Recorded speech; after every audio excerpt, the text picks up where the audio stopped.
All right, we're getting joined into the stream now. Hello, everybody on the stream. Hello. Say hi, friends. Hi, stream. Hi, stream. We are getting ready to do our final segment on television, and then we will answer your questions and have lots of fun in the process. All right, I think we're coming up, guys.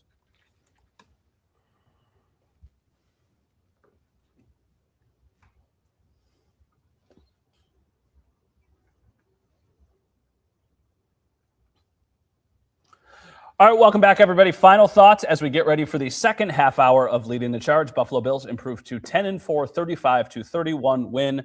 Howard, you can lead the way, sir. Well done, Ray Davis. He was, that's a great one. Kicking you-know-what, and his kick returns. 4 kick returns. He averaged 41 yards. I don't know why they kept kicking the ball to him. Do anything you want. Kick it out of bounds. Kick it to Providence. Just don't kick it to Ray Davis.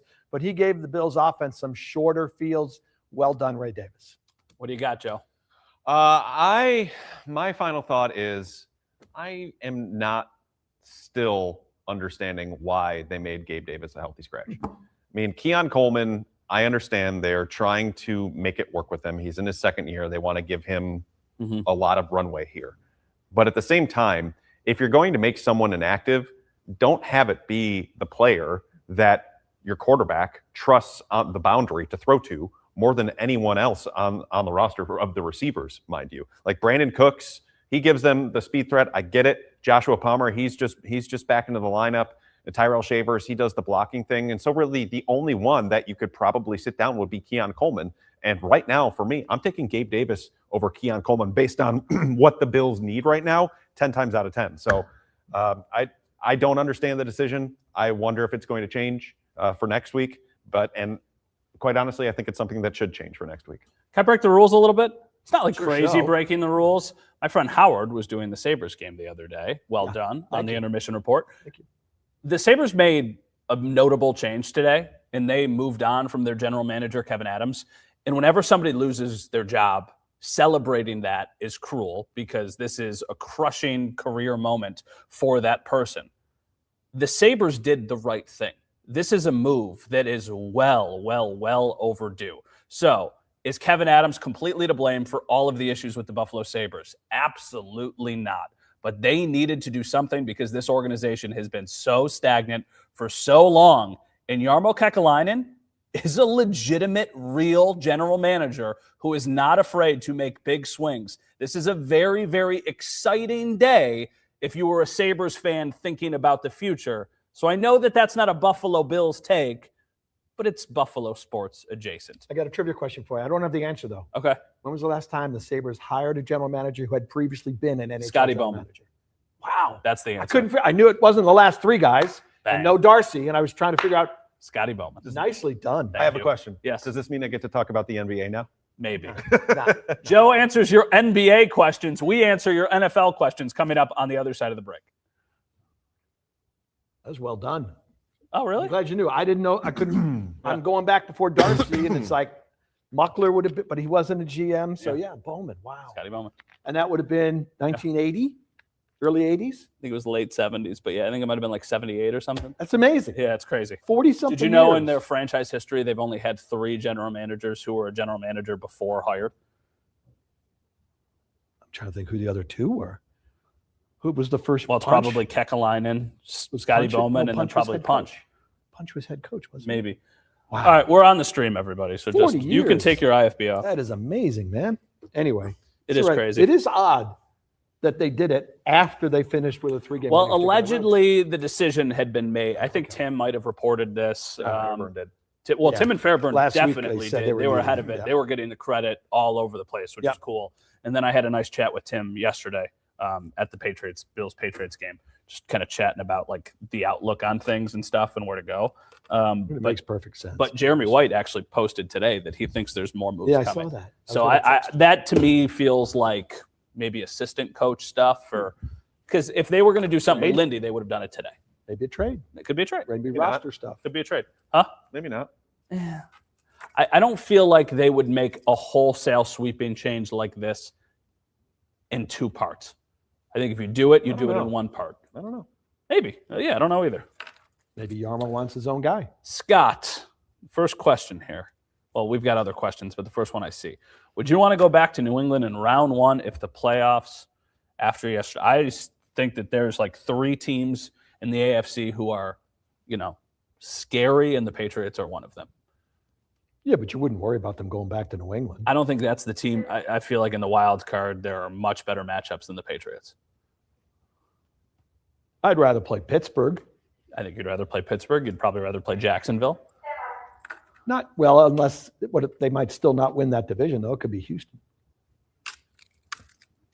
But I'd rather play Pittsburgh. You're right, by the way, on Gabe. Yeah.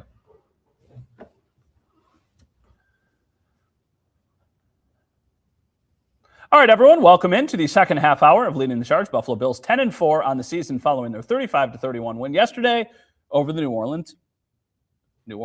New England Patriots. Let me just. They did play the Saints at one point this year. It's New England, Matt. Yeah, no, New England. Yeah. I don't know why. That was a weird one. I don't know why I'm thinking about New Orleans. Scott said, "Would you want to go back to New England in round one of the playoffs after yesterday?" I don't know how I got New Orleans out of that.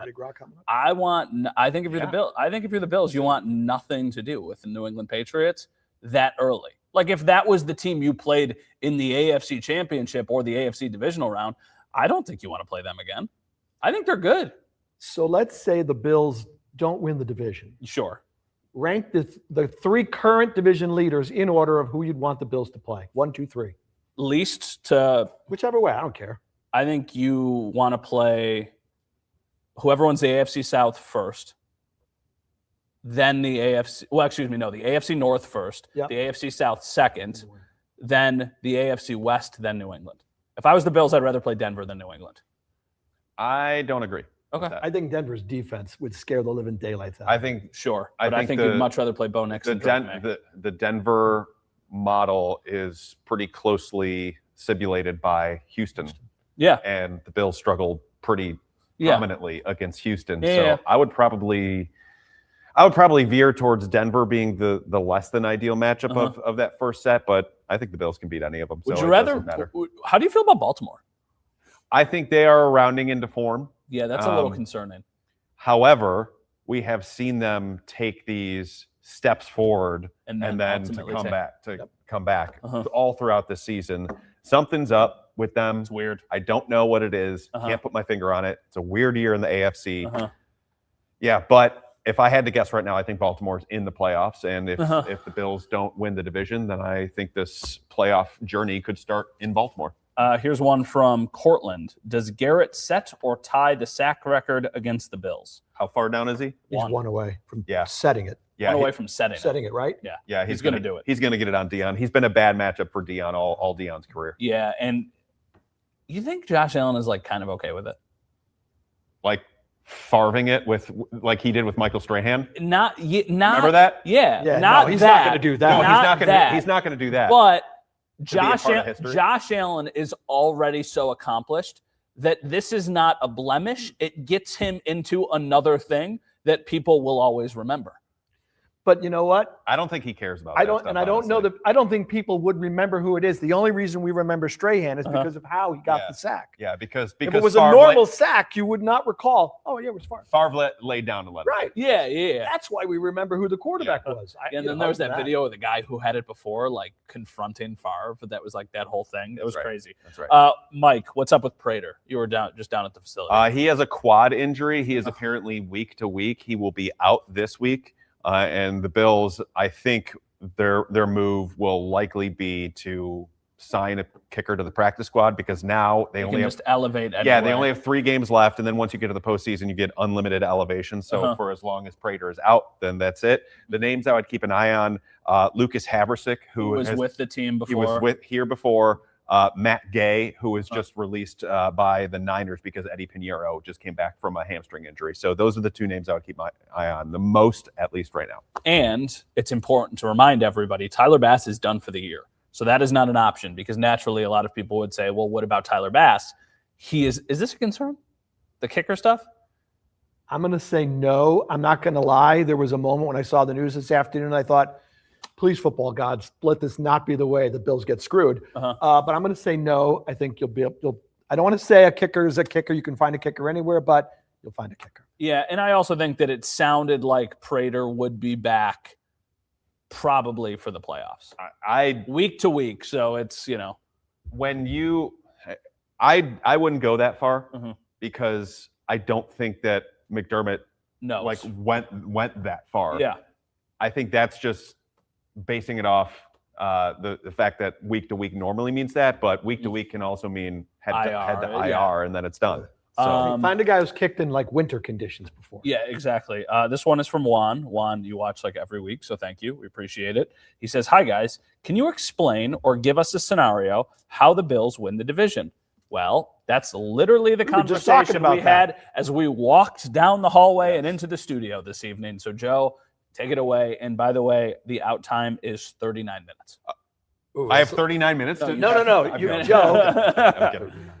Go ahead. So basically, the Bills need the Patriots to lose to one of the Jets or the Dolphins, and that's basically. And then the Bills also need to have the same.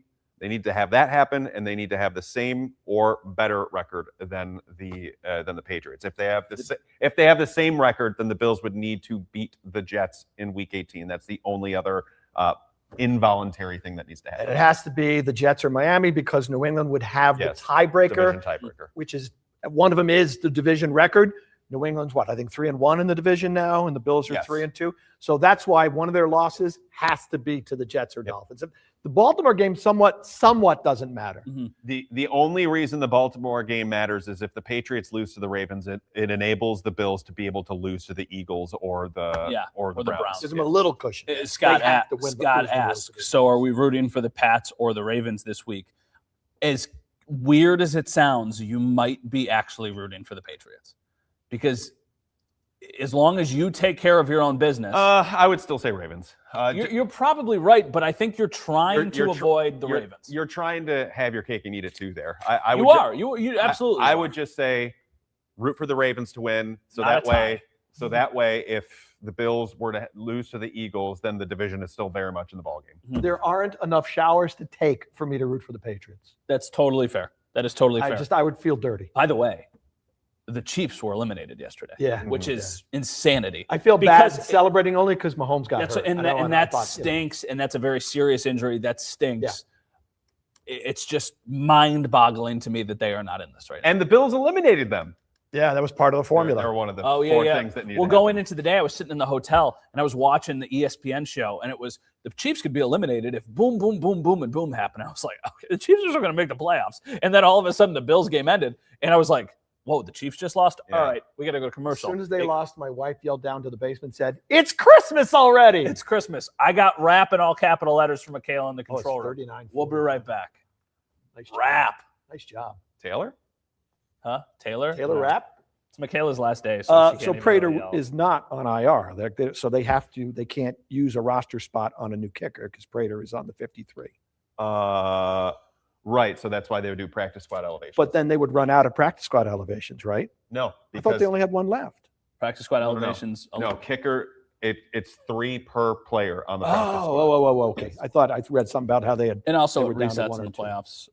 But they're fine for the rest of the regular season with practice squad. Charity, elevations. love the show, fellas. That's nice. Thank you, Charity. Juan, you're welcome, my brothers. Love the show. Thank you, sir. Lloyd Taco Factory. I feel like this season is a therapeutic conspiracy. I can't handle the emotional roller coaster. Tell me about it. Lloyd, my theory right now is still going to be like that they get in as the 5 seed and then all of a sudden end up hosting the AFC Championship game.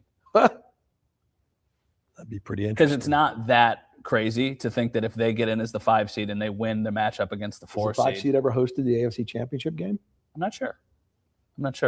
It's your project, your next project. Yeah, I can look it up. I'm going to feel like the answer might be no. I mean, there would have to have been so many upsets. Well, not really. 5 beats of 4. At some point, the other 2005, the Steelers hosted the AFC Championship, and in 2012, the Ravens hosted the AFC Championship. Okay, so 13 years as a 5 seed.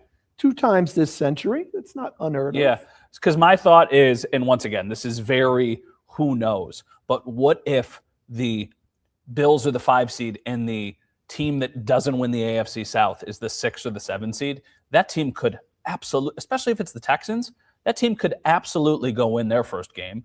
Then they're both still alive. And then that sets up Chargers. that team would go, if you're the 5 seed, that team would go to Denver or New England, assuming they're the 1 seed, could once again absolutely win. And that would mean the Bills would be playing the other AFC South team. Which is not, I mean, what if the Bills' path to the Super Bowl is that they have to beat the Steelers and the Jags? The path is the entire reason why I think the Bills can get to the Super Bowl this year. They are easiest path with the worst team. You made the point. The 2 quarterbacks that have eliminated the Bills in the playoffs are not going to be in the playoffs. They will not face a single quarterback that has eliminated them before. Joe Burrow, Patrick Mahomes. That's it. Or Deshaun Watson. Or Blake Bortles. I'm counting it in the Josh Allen era. Yeah, that's fair. And not the wild card loss to Houston. Well, Josh wasn't Josh yet. But Deshaun Watson's not going to be in there, so. Yeah. That's right.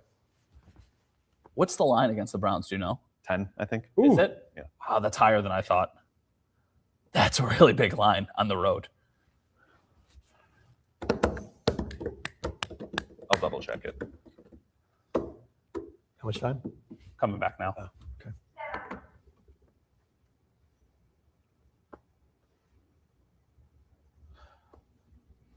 All right, a loaded question from Scott. Why does this team wait until the second half to wake up? Scott, that's a great question. Ratings. Yeah. They want to suck you in. Yep, ratings. Just so they can crush you. Yeah, they don't want you going Christmas shopping at halftime. That's what it was. It's an NFL conspiracy to make you watch the full game. Can you imagine if they do this in a playoff game? No. I mean, they've done it once before. Pretty notably, actually. Yeah. People still talk about it. Yeah. But, yeah, I don't know. I think that sometimes it's too easy to say they're good at making adjustments, but it feels like they're good at making adjustments. Please tell me why, because it's getting to an extreme now. If you look at point differential from the first half to the second half, it really is like 2 different football teams are playing. Yeah, I think this past Sunday was the extreme of the extreme. Yeah.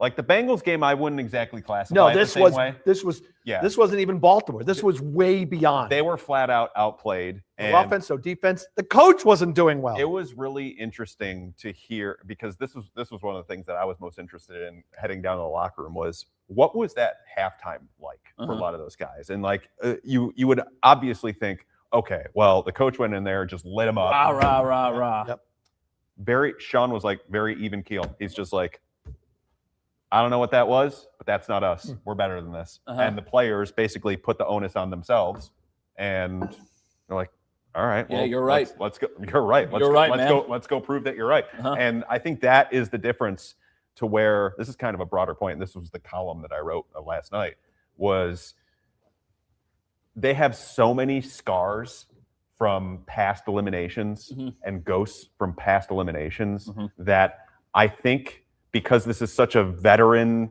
been there, done that team, that they are able to compartmentalize all of these crappy openings to games to where they're just kind of living and existing in a baseline in the moment. And that's why they're able to turn it on like that and not really bury their heads. And so that, to me, is a special trait about this team. And part of the reason why I think this year could ultimately go to places that they wanted to, even though the team isn't the best one that they've had. I'm paraphrasing, but in the hallway after the game, a couple of us grabbed a quick interview with Matt Milano, which you know how rare that is. It wasn't a long interview? It was maybe 4 questions.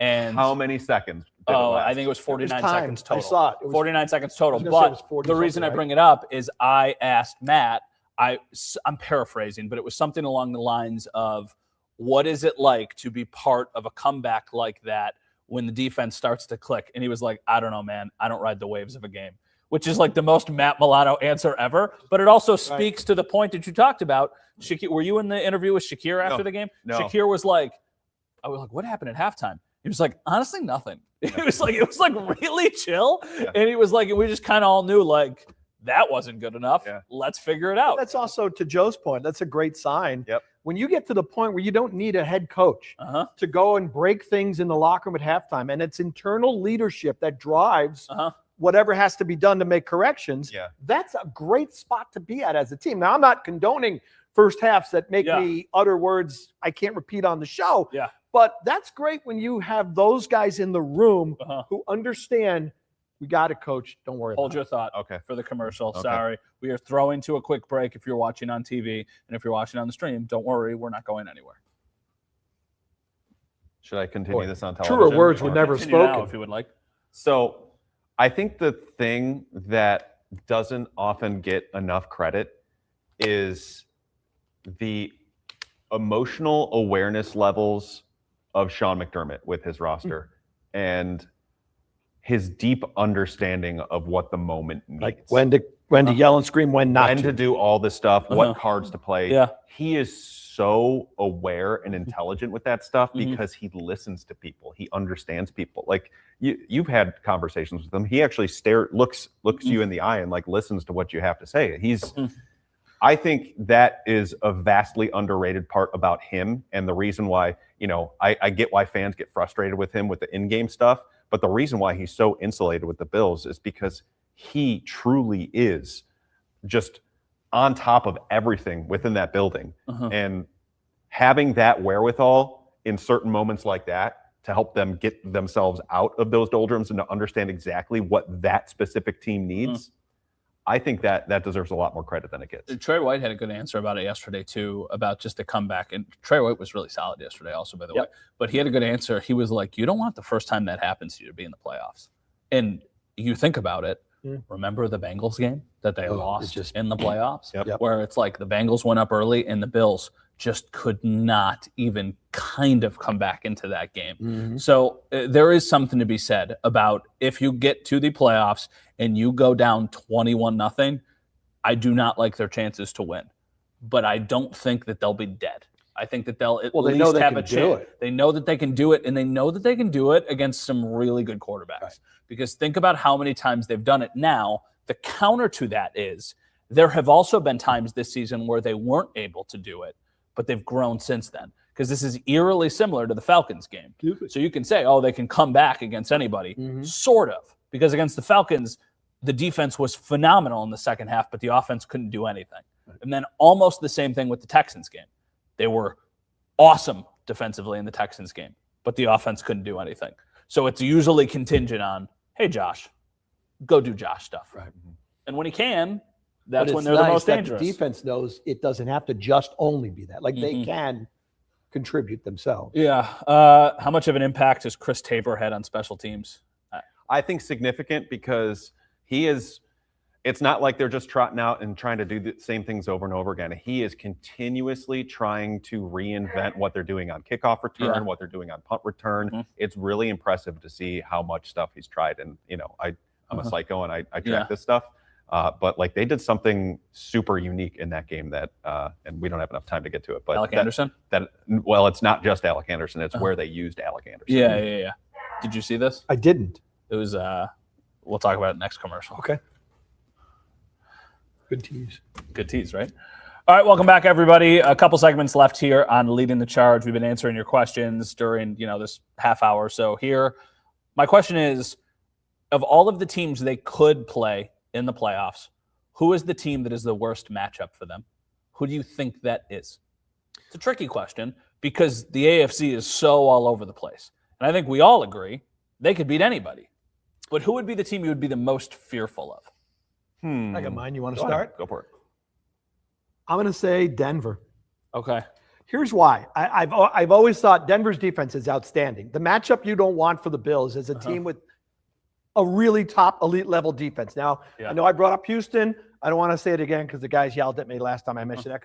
But C.J. Stroud and Houston's offense, I had Red Zone on, so I wasn't watching the complete Denver-Green Bay game. I got to tell you, Bo Nix played really well. I think Bo Nix, when I watch him, is the guy who just kind of goes like this and makes a handful of plays in the fourth quarter. They win a close game because they had a really great defense. But I was really impressed with how he played yesterday. So if Bo Nix plays like that, good running game, good quarterback, really good defense that could mess with Josh Allen and the Bills, I'll say Denver. What do you think? I think the answer is Baltimore. I do too. And this is only if Lamar is back healthy. If he's Lamar. Because when Lamar is healthy, that thing is completely different. And their defense is getting healthy. What a sneaky thing that just happened, or Darius Washington, who kind of changed their entire defense last year, he is now getting close to being a full-time contributor. He just came off an injured list for them. I think it's Baltimore, and that's probably not something Bills fans want to hear because there's a solid chance the Bills probably the most likely outcome. See the Ravens in the first round, but that's the matchup. Everybody else in the playoffs, I think the Bills can beat straight up. Well, they can beat Baltimore too. Yeah, they can. Yeah, in Baltimore, of course, But of course. See, you said it earlier, and I think every time you watch Baltimore this season, they don't look like Baltimore. Here's the thing that's scary. When the Bills play in Baltimore, though, it usually does not go well. That's what I mean. Yeah. It would be in Baltimore, and the other thing that's I think the most scary is that if you were like, oh, you're going to play Baltimore in the AFC Championship, you'd go, okay, you got to beat a good team. Mm-hmm. This would be in the wild card round, and then all of a sudden you would be taking a massive step back and failing to meet expectations. And there is something to be said. There is more pressure on this team probably in a long, long time because of the guys who aren't in. But right there'll now, be Mahomes isn't in, and Burrow isn't in. There'll And be pressure on Baltimore too. Oh, definitely. Baltimore's playoffs in the Lamar era Baltimore is not kind good. but I think Baltimore is kind of already written off. I'm not certain that the pressure is at the point that you think it is. Maybe. All right, continue. Okay. We're going to be right back. One On the segment Bills you're left. talking about, obviously. One segment left. We'll be right back. Because they're just not the same team this year? Because they're not as good of a team as Yeah, they yeah, have but been I in think- past but- years. but- I get that. In a sick, twisted way, it would be funny if this was the year the Bills I know. did the Super I Bowl know. thing with a team we think was not as good as the previous 4 or Exactly. 5 teams.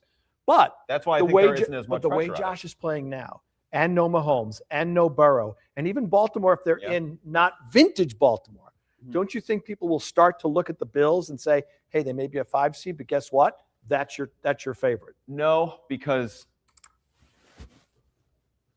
I honestly think this is just a flawed team. Yeah. And to sit there and expect them to go the distance like it was the same team last year, I just don't think that's realistic. But they're all flawed teams in the AFC. Yes. What are the Super Bowl odds? Have they gone up for the Bills? I don't know. What I was going to say to you, and it's not you're right about the Denver defense. I think the Denver defense is a little bit it's not a paper tiger. They're very good. But the Denver defense is averaging for the entire season 1 point fewer allowed per game than the Patriots. Yeah. And did anybody think that the Patriots were like, and I know they're without Milton Williams. It's their and Spillane pass and rush that everything. scares me. It's the pass rush for sure. And they're secondary. But Surtain, and it's the same conversation as last year, is like, I don't think Surtain is as big of an issue with a team like the Bills because, They don't have okay, a stud go receiver. lock someone down. Right. That's a good point. Like, Yep. You want to take away Shakir? Right. Like, first off, it probably wouldn't even be him. It's Gabe Davis or Josh Palmer.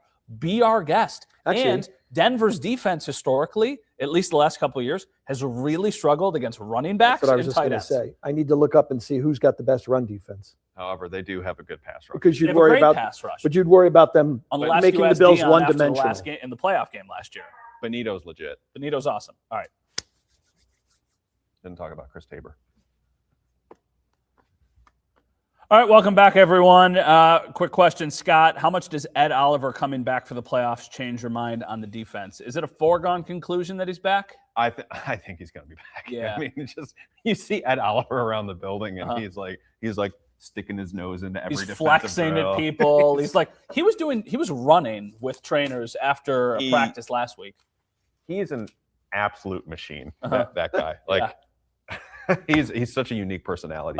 Who is the best team coming out of the NFC? The Rams, right? Let me think. Yeah, probably. You got one? I'm Green Bay leaving the losing. light on for the Niners too. Green Bay losing Parsons is huge. Yeah, that It's is a not, massive. It's not Philly. Uh-huh. It's not Detroit. It's not. And yeah, it's the Rams. Mhm. I was not impressed with how Seattle played yesterday, by the way. I would amend I that would say the statement Rams. on Philly if their offensive line gets healthy. Man, that's another team. They just don't look right. Right. Yeah. It's the weirdest year. There's nobody. I mean, the Rams is probably the universally or widely considered best team in the NFL. And one of their best players is now week to week with a hammy. And one of their best players is now Devontae week Adams. to week. Their quarterback, who is probably going to win the MVP, is awesome. And came into the year with so many concerns about whether or not his He was back even going to would be hold able up. to throw. Yeah. Right. Right? It's crazy. We have about a minute and a half left. Any final thoughts as we kind of wrap up this portion, Joe, the entire show? Do you want to bring in special teams real quick? Probably tough for a minute and a Can't half. do it in 90 seconds. No, you can have all no. my time. I don't mind. No, I'm not going to bring up how they used Alec Anderson on kickoff returns. Yeah, it's to like justify a wild this. thing of like somebody flipping the channels, be like they had Alec Anderson lined up right here on the kickoff returns. They're good. They're very good. Yeah, I'm glad they won. I mean, it's still odds on for New England to win the division. Yes. They really have to fall apart. But the last thing I wanted to see was New England doing hats and T-shirts by beating the Bills in Foxborough. Yeah. So thank you for at least, if not, at least postponing any celebration, because we've all had it up to here with Boston sports fans. And I'm sure when it was 21-0, they were all partying and ready to put the old pitchforks in the Bills, saying, "You guys are dead. The reign is over. Yeah. Long live the new Kings, New England." Sorry, That's not very professional. No, is it's it? professional. I mean, I think this path for the Bills is just, it sets up kind of perfectly for them, but also it kind of goes right to the level of team that they are. Yeah. Because this is the most flawed team they've had in several seasons. 15 seconds. Okay. Yeah, it is. We will see. Guess what? We'll be back here doing this again next week. Also, shout out Michaela, who's been producing for us for the last couple weeks. It's her last day at Channel 7. Wishing Michaela all the best, and to Michelle in the control room as well. Thank you, everyone, for watching another episode of Leading the Charge. We'll be back here next week following the Browns game, everyone. Bye, stream. Bye, stream. Thank you, stream. Bye, stream. Thank you, stream. Bye.